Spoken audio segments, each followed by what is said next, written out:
আচ্ছা, RTX 5060 নিয়ে কিন্তু নানা রকমের কানাঘুষা চলতেছে এবং হচ্ছে সবাই বলতেছে যে ভাইয়া এটার যে আর্চ রাইভাল আছে 9060 XT 8GB ভ্যারিয়েন্টটা, এটার সাথে একটা কম্প্যারিজন কিন্তু টানা দরকার। বিকজ মোটামুটি সেম রেঞ্জের জিপিইউ, কারণ হচ্ছে RTX 5060টা আপনারা হচ্ছে মোটামুটি বলা যায় যে 44,000 টাকা থেকে 48,000 টাকা রেঞ্জের মধ্যে কিন্তু নানা রকমের ভ্যারিয়েন্ট এবং এআইবি পার্টনার থেকে পাবেন। ওয়ারএস 9060 XT 8GBটা আপনারা 49,000 টাকার আশপাশে হচ্ছে পেয়ে যাবেন, 49 থেকে 50 এর মধ্যে ওঠানামা করে। এই দুইটা 8GB গ্রাফিক্স কার্ড, আগে 8GB গ্রাফিক্স কার্ড নিয়ে অনেকের মানে মাথা ব্যথা, অনেকের হচ্ছে আপনার কমপ্লেইন আছে, অনেকে নাক ছিটকায় দেখে, বাট তারপরেও 1080p গেমিংয়ে একটা ব্যাপার স্যাপার এখনও রয়ে গেছে 8GB গ্রাফিক্স কার্ডগুলো, যেটা আমরা পরবর্তীতে ডিসকাস করবো। তো মোদ্দা কথা আজকে আমরা দেখবো যে এই দুইটা আর্চ রাইভাল জিপিইউ, নতুন জেনারেশনের যে দুইটা জিপিইউ বের হয়েছে এর মধ্যে কোনটা বেটার, কোনটা কেমন করতেছে। সাথে আমি আছে ওনারা দেখছেন টেকনিক বাংলাদেশ। চলুন যাক আজকে আমাদের একটা চিরাচরিত এনভিডিয়া আর এএমডির মারামারিতে। এই ভিডিওতে আমরা সিনথেটিক বেঞ্চমার্কটা রাখতেছি না, বিকজ হচ্ছে এএমডির এখানে হ্যামার করার কথা, বিকজ 9060 XTটা আসলে বানানো হয়েছিল 5060 Ti এর সাথে। বাট এইখানে আমরা মূলত কম্প্যারিজনটা এই কারণে করতেছি বিকজ দুটার দামটা একটু কাছাকাছি। আমার পাশে যেটা দেখতে পারতেছেন জিফোর্স RTX 5060, এটা হচ্ছে MSI এর 48,000 টাকা দাম। বাট MSI এর থেকে যদি আমরা PNY অন্য কোনো এআইবি পার্টনারে যাই তাহলে দেখা যায় যে 45,000 টাকার আশপাশে আমরা হচ্ছে 5060টা পেয়ে যাই।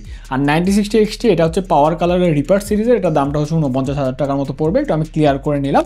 আমাদের টেস্ট সিস্টেমটা একটু বলি, আমরা এই ভিডিওতে খালি গেমিং বেঞ্চমার্কই করবো, তো টেস্ট সিস্টেমটা জানা ইম্পর্টেন্ট। আমাদের সাথে ছিল AMD Ryzen 7 9700X যে প্রসেসরটা, তার সাথে ছিল হচ্ছে গিগাবাইটের B850M D3HP motherboard, because PCI Zen 5 motherboard এখানে লাগবেই আমাদের, বিকজ দুইটা হচ্ছে Zen 5 এর হচ্ছে গ্রাফিক্স কার্ড, একটা 8 লেনের একটা 16 লেনের। যদি আমরা 650 মাদারবোর্ডে যাই 8GB VRAM হওয়ার কারণে এটা চোখ করবে বেশ ভালো মতো, এর জন্য আমরা চেঞ্জ করে নিছি মাদারবোর্ডটা। তার সাথে ছিল হচ্ছে আমাদের Corsair Vengeance 32GB 6000 MHz এর হচ্ছে মেমোরি মডিউল, সাথে ছিল AITC Kingsman-এর 1TB হচ্ছে আপনার SSD, আর Corsair RM750X পাওয়ার সাপ্লাই, ম্যাক্সকুল পান্ডা MC7 কেসিং। এই তো মোটামুটি ঠিক আছে। আর একটা কুলার ছিল 360mm রেডিয়েটর ফার্স্ট প্লেয়ারের। তো এখন আমরা কিছু না বলে আর বাড়তি কথা না বলে একটু গেমিং বেঞ্চমার্কটা শুরু করে দিই। চলুন, সমস্ত গেম আমরা 1080pতে খেলছি। একবার আমরা ট্রাই করছি হচ্ছে একদম ফুল ম্যাক্স প্রিসেটে খেলার জন্য, কোথাও কোথাও একটু ভেরিয়েশনের জন্য আমরা DLSS আর FSRটা জাস্ট এমনি একটু অন করছিলাম। আর আরেকবার আমরা 2-3টা গেম একটু রে ট্রেসিংও করে দেখছি যে রে ট্রেসিংয়ের কী অবস্থা। বেঞ্চমার্কটা এবার একটু শর্টই হবে। তো প্রথমে আমরা যে গেমটা দিয়ে শুরু করি সেটা হচ্ছে অ্যালান ওয়েক 2। অ্যালান ওয়েক 2 গেমটা আমরা হচ্ছে এনভিডিয়ার ক্ষেত্রে DLSS কোয়ালিটি মোডে সেট করে নিই, আর রেডিয়নের ক্ষেত্রে হচ্ছে আমরা FSR2 কোয়ালিটি প্রিসেটে সেট করে নিই। তো যখন আমরা গেমটা হচ্ছে হাই প্রিসেটে খেললাম তখন দেখলাম যে 5060টা যেখানে অ্যাভারেজ 60 FPS এবং 1% মধ্যে 51 FPS এর মতো প্রডিউস করতেছে, সেখানে কিন্তু আমাদের 9060 XTটা 69 FPS এবং 1% মধ্যে 47 FPS এর মতো প্রডিউস করতেছে। এরপর যখন আমরা ক্লিয়ার অপস্কার এক্সপিডিশন 33 এই গেমটা হচ্ছে একদম ম্যাক্স প্রিসেটে খেললাম, তখন দেখলাম যে আমাদের 5060টা যেখানে হচ্ছে অ্যাভারেজে 50 FPS এবং 1% মতো 42 FPS এর মতো হচ্ছে প্রডিউস করতেছে, 9060 XT কিন্তু সেখানে অ্যাভারেজে 52 FPS এবং 1% মতো 34 FPS এর মতো প্রডিউস করতেছে, হুইচ ইজ ওকে ফাইন, মোটামুটি খুবই কাছাকাছি বলতে গেলে।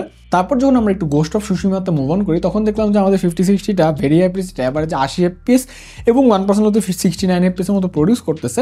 9060 XT কিন্তু সেখানে অ্যাভারেজে 110 FPS এবং 1% মতো 96 FPS এর মতো প্রডিউস করছে, যেটা কিন্তু বেশ অনেকটাই বেশি বলা যায়। তারপর যখন আমরা একটু মুভ অন করলাম ওয়ারহ্যামার 40K স্পেস মেরিন 2তে, তখন দেখলাম যে আমরা অ্যাভারেজে হচ্ছে 5060 থেকে 111 FPS এবং 1% মতো 79 FPS পাচ্ছি। 9060 XT থেকে কিন্তু অ্যাভারেজ 104 FPS এবং 1% মতো 80 FPS এর মতো পাচ্ছি। তো এখানেও যে খুব বেশি একটা গ্যাপ তা কিন্তু না। এরপর যখন আমরা এল্ডার স্ক্রোলের অবলিভিয়ন রিমাস্টার্ড গেমটা হচ্ছে খেললাম তখন দেখলাম যে এপিক প্রিসেটে কিন্তু আমাদের 5060টা অ্যাভারেজে 48 FPS এবং 1% মতো 34 FPS এর মতো টানতেছে, সেখানে কিন্তু 9060 XTটা অ্যাভারেজে 52 FPS এবং 1% মতো প্রায় 27 FPS এর মতো টানতেছে। এরপর আমরা যখন সাইবারপাঙ্ক 2077 গেমটা আলট্রা প্রিসেটে খেললাম তখন দেখলাম যে আমাদের 5060টা অ্যাভারেজে 107 FPS এবং 1% মতো 74 FPS এর মতো টানতেছে। 9060 XT কিন্তু সেখানে অ্যাভারেজে 108 FPS এবং 1% মতো 84 FPS এর মতো টানতেছে।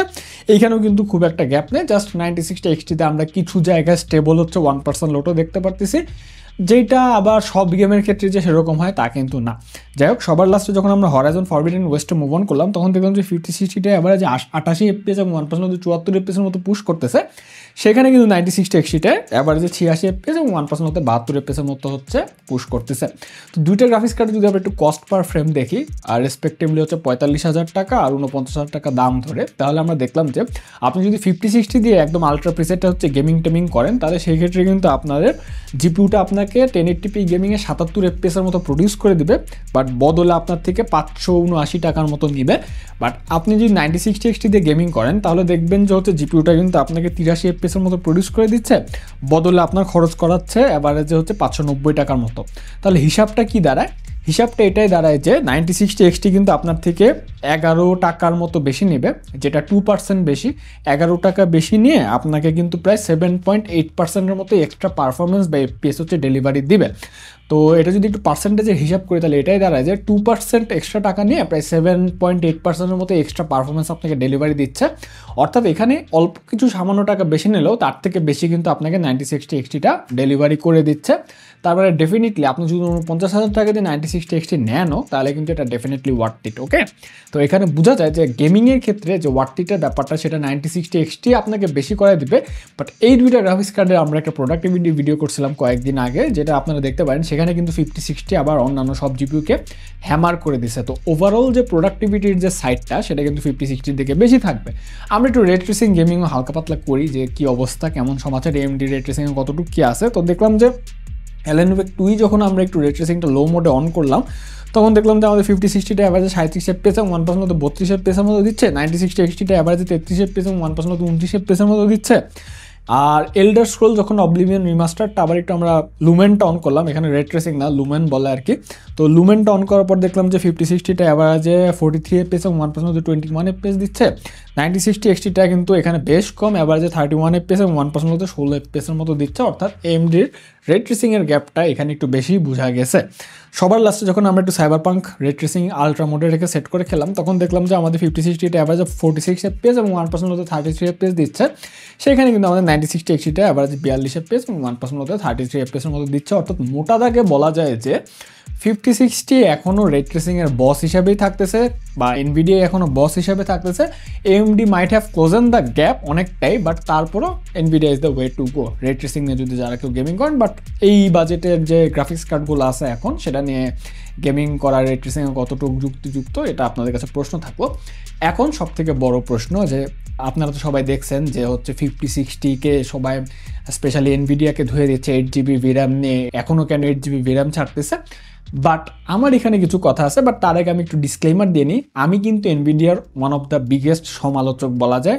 থ্রু আউট দ্য ইয়ার্স আমি অনেক সমালোচনা করছি এনভিডিয়া নানা রকম শেডি পলিসির কারণে, আর কনজিউমারকে তো গোনায় ধরে না জানারই কথা।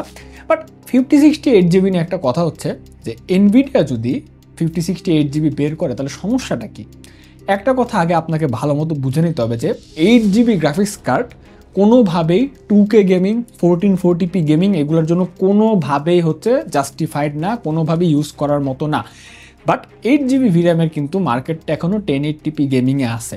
তো আমার প্রশ্ন এটা যে 5060 এনভিডিয়া যদি 1080p গেমিংয়ের জন্য 5060 8GB বের করে তাহলে সমস্যাটা কই? ঠিক আছে, আমি তো বুঝতেছি না। কিন্তু অনেকেই বলবে যে ভাইয়া আপনি তো হার্ডওয়্যার আনবক্স গেমার্স নেক্সাস যদি দেখেন 1080p গেমিংয়েও কিন্তু 8GB এনভিডিয়া ঠিক মতো কাজ করে না।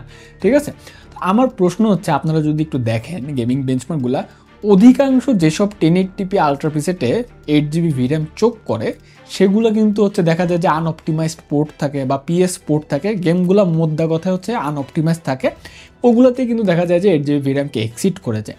আমার মতে এনভিডিয়ার 5060 8GB হচ্ছে একটা last barricade of the defence, যেটা গেমার যারা ডেভেলপার আছে, যেসব ডেভেলপার অলস আছে বা ডেডলাইনের চাপে অনেক তাড়াতাড়ি করে আনঅপটিমাইজড গেম ছেড়ে দেয় তাদেরকে হোল্ডে রাখার জন্য 5060 8GB হচ্ছে এক ধরনের একটা ব্যারিকেড লাইন বলা যায়। এটা যদি উঠে যায় তাহলে গেমাররা একদম ধুমসে অলস হওয়া শুরু করবে।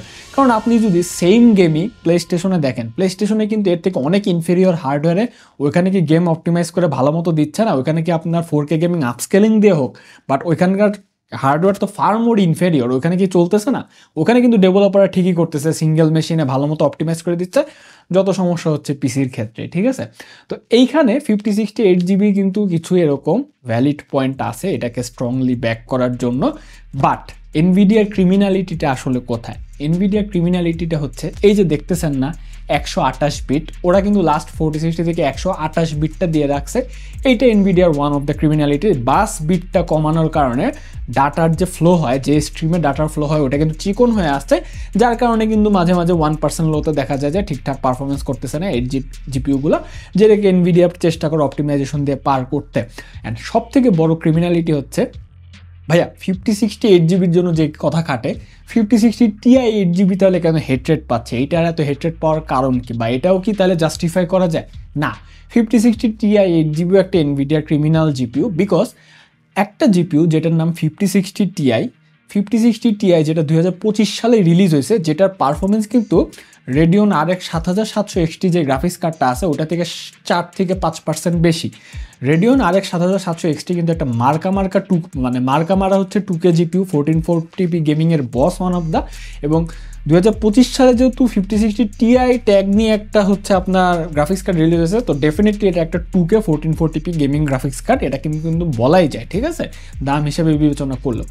ওইখানে কোনোভাবেই একই গ্রাফিক্স কার্ড, একটা 8GB ভেরিয়েন্ট এবং 16GB ভেরিয়েন্ট, 8GB ভেরিয়েন্টে একদম মারা খাইতে নাই হয়ে গেছে, বিকজ সব রিভিউয়াররা ওটাকে 1440p দিয়ে স্ট্রেস দেয় এবং 8GB ভেরিয়েন্ট কিন্তু নাই হয়ে যায়, খুবই খারাপ অবস্থা হয়ে যায়। হ্যাঁ, এইটা এনভিডিয়ার ওয়ান অফ দ্য ক্রিমিনালিটি, যে কেন একই নামে 8GBর মতো ইনফেরিয়র একটা 5060 Ti রেখে দিছে। এইখানে আমাদের অবশ্যই এনভিডিয়াকে ডিমিন করা উচিত, ধরা উচিত। বাট 5060 ক্ষেত্রে কিন্তু সিনারিওটা আলাদা। এর জন্য 5060 যখনই আসছে তার মধ্যে কিন্তু অল স্টক আউট হওয়া শুরু করছে। তো এই জিনিসটা আমি একটু বললাম, আমার যেই ব্যাপারটা মনে হয়েছে সেটা আমি শেয়ার করলাম। তো যাই হোক, এই দুটা গ্রাফিক্স কার্ড আপনারা পেয়ে যাবেন, কে নেবে আমি জানি না, বিশেষ করে 9060 XT 8GB নেওয়ার কতটুকু ভ্যালিডিটি আছে, বিকজ 16GBটা আর মনে হয় 4-5 হাজার টাকা বাড়াইলেই পাওয়া যায়। তো এটা আপনাদের ডিসিশন, এই ভিডিওটা এমনি করলাম। তো ভিডিওটা ভালো লাগলে লাইক দিবেন, এবং আমাদের একটা গ্রুপ আছে টেকোলিক বাংলাদেশ, নিজের লিঙ্ক দিয়ে রাখলাম, চাইলে জয়েন হয়ে যেতে পারেন। এখানে আমরা নানা রকম এগুলো আড্ডা দিই। তো দেখাবো অন্য কোনো ভিডিও, গুড বাই, ডেফিনেটলি আইল catch on the next one.